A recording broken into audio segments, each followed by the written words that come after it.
اعوذ باللہ من الشیطان اللعین الرجیم، بسم اللہ الرحمن الرحیم۔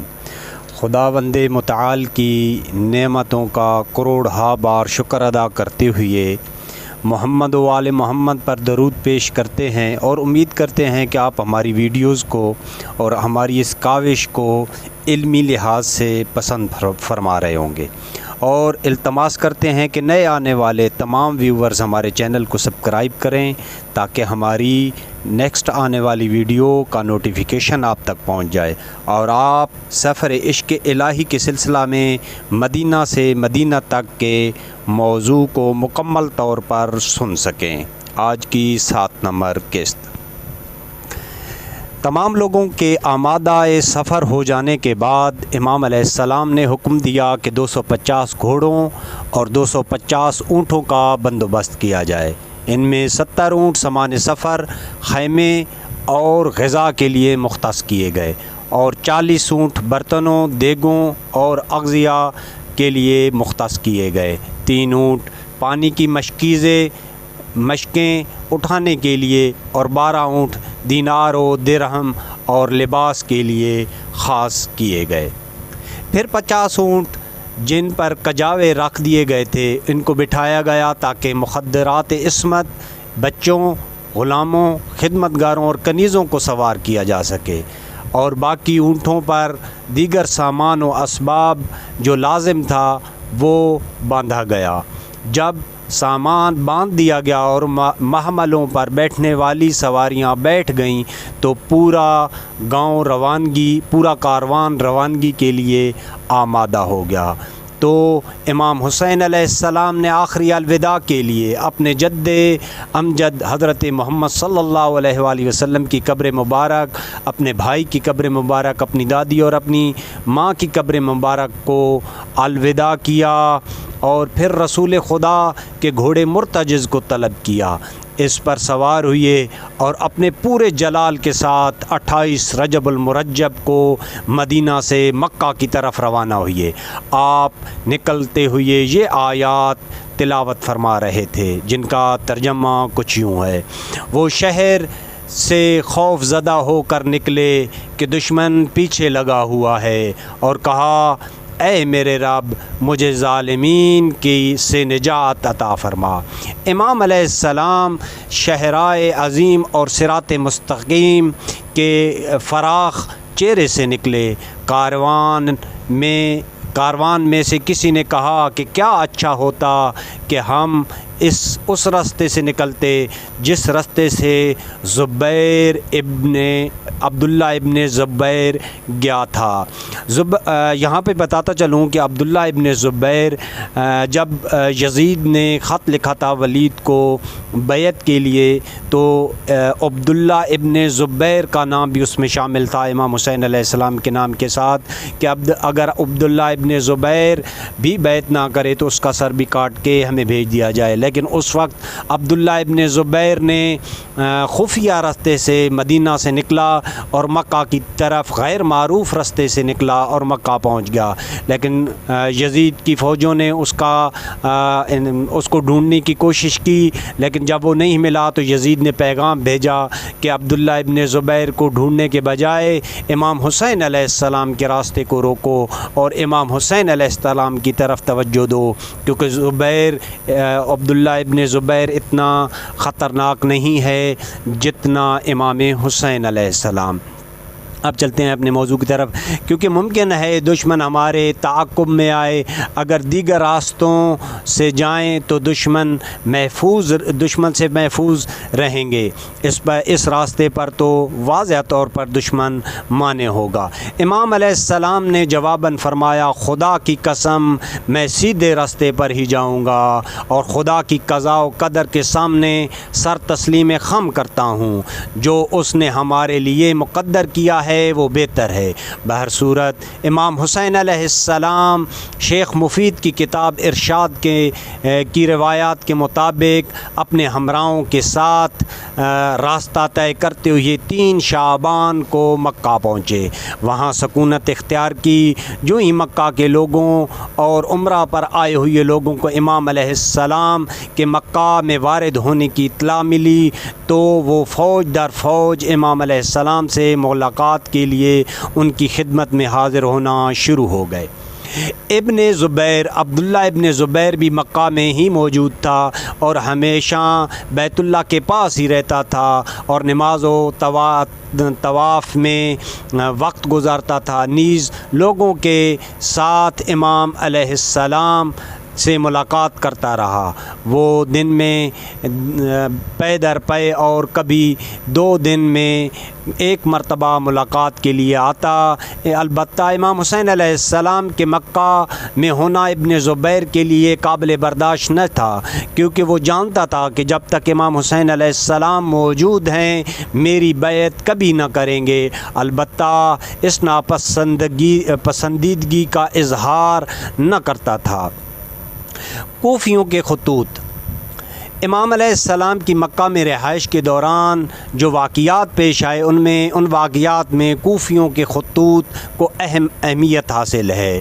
جب امام علیہ السلام جب کوفیوں کو معاویہ کے مرنے کی خبر ملی اور یزید کے تخت خلافت پر بیٹھنے کی خبر ملی اور امام حسین علیہ السلام کے یزید کے بیعت کے انکار اور امام علیہ السلام کے مکہ پہنچنے کی اطلاع ملی تو انہوں نے سلیمان بن سرد خزرعی کے گھر میں اجتماع کیا اور معاویہ کی موت، یزید کی خلافت اور امام کی مخالفت بیعت کی مخالفت کی باتیں ہوئیں۔ سلیمان بن سرد خزرعی نے کہا معاویہ ہلاک ہو گیا ہے اور امام حسین علیہ السلام یزید کی بیعت سے انکار کر دیا ہے اور مکہ میں تشریف لا چکے ہیں، تو ان کے اور ان کے باپ اگر تم ان کے اور ان کے باپ کی شیعہ ہو، اگر ان کی نصرت کرنا چاہتے ہو اور جہاد کرنا چاہتے ہو تو ان کی طرف خط لکھو۔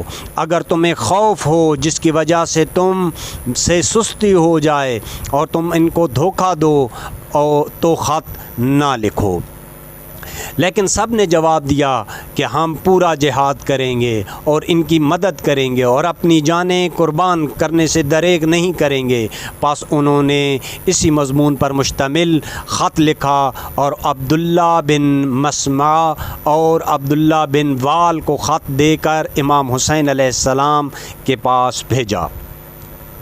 بسم اللہ الرحمن الرحیم۔ برائے امام حسین علیہ السلام از طرف سلیمان بن سرد خزرعی، مصعب بن نجبہ، رفعہ بن شداد، حبیب ابن مظاہر اور دیگر شیعان کوفہ آپ پر درود بھیجتے ہیں۔ ہم خدا کے شکر گزار ہیں کہ خدا کے سوا کوئی معبود نہیں۔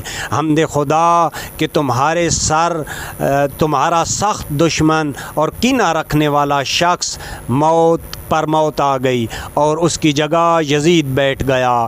ہم یزید اور اس کے باپ کے افعال پر لعنت کرتے ہیں اور ہمارا کوئی امام موجود نہیں ہے اگر آپ ہمارے پاس آئیں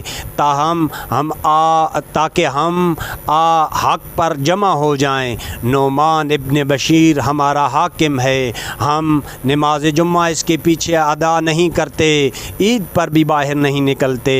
اگر ہمیں اطلاع ملے کہ آپ ہماری طرف آ رہے ہیں تو ہم حاکم نعمان ابن بشیر کو معزول کر کے نکال دیں گے۔ والسلام۔ یہ خطوط امام علیہ السلام کو 10 رمضان المبارک کو امام علیہ السلام کو پہنچے۔ مؤلف کہتا ہے کہ ایسم کوفی نے لکھا ہے کہ خطوط لانے والے عبداللہ سلیم ہمدانی اور عبداللہ بن سما العسکری تھے۔ یہ بھی خطوط امام امام علیہ السلام کے پاس آئے تو امام خطوط کے مطالعہ کر کے خاموش ہو گئے اور جواب نہ لکھا، اور قاصدوں کو واپس مطمئن کر بھیج دیا۔ جب وہ واپس کوفہ آئے تو قیس بن مسر، عبداللہ بن شداد، عمارہ بن عبداللہ اور دیگر 150 خطوط لے کے امام علیہ السلام کے پاس مکہ میں آئے۔ امام علیہ السلام کو کوفہ آنے کی دعوت دی، لیکن امام علیہ السلام خاموش رہے اور جواب نہ دیا۔ اسی طرح خطوط کا سلسلہ جاری رہا، حتیٰ کہ آخری خط کا متن یہ تھا کہ کوفی آپ کے انتظار میں ہیں اور آپ کی خلافت پر متفق ہیں، جلدی آئیں، ابھی آنے کا وقت ہے۔ صحرا سرسبز ہے، میوے پک چکے ہیں اور ہر طرف سبزہ ہے اور ہمارے لشکر موجود ہیں۔ امام علیہ السلام نے ہانی اور سعید سے پوچھا کہ یہ خط کس جماعت نے لکھے ہیں؟ انہوں نے کہا، اے فرزند رسول، شیس بن ربی، حجاز بن حجر، یزید بن حارث، عروہ بن قیس، یزید بن برہم وغیرہ نے یہ خطوط لکھے ہیں۔ امام علیہ السلام اٹھے، وضو کی تجدید کی اور رکن مقام کے درمیان نماز پڑھی اور دعا کی، اور امام علیہ السلام نے جو کوفیوں کو جواب دیا وہ آپ کے سامنے پیش خدمت ہے۔ امام علیہ السلام کوفیوں کو امام علیہ السلام کا جواب اور مسلم بن عقیل کی کوفہ روانگی۔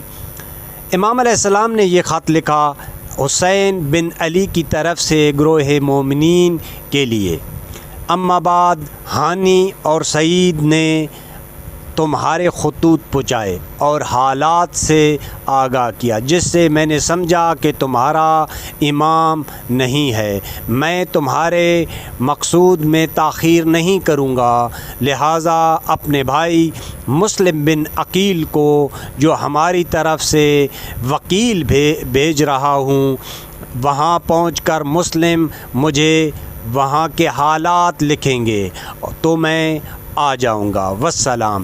خط بھیجا اور جناب مسلم بن عقیل کو فرمایا، آپ کو کوفہ میں اپنا وکیل بنا کر بھیج رہا ہوں، وہاں جا کر تصدیق یا تردید کا خط لکھنا، اگر حالات موافق ہوئے تو ان سے بیعت لو، دعا کرتا ہوں خدا تجھے اور مجھے شہادت پر فائز کرے۔ پھر مسلم بن عقیل کو سینے سے لگایا اور الوداع کیا، اور دونوں بھائی بہت دیر تک روتے رہے۔ والسلام۔ تمام برادران، ہم نیکسٹ ویڈیو تک آپ سے اجازت چاہتے ہیں، امید کرتے ہیں کہ آپ احباب ہمارے چینل کو سبسکرائب کر رہے ہوں گے۔ نیکسٹ ویڈیو تک، والسلام۔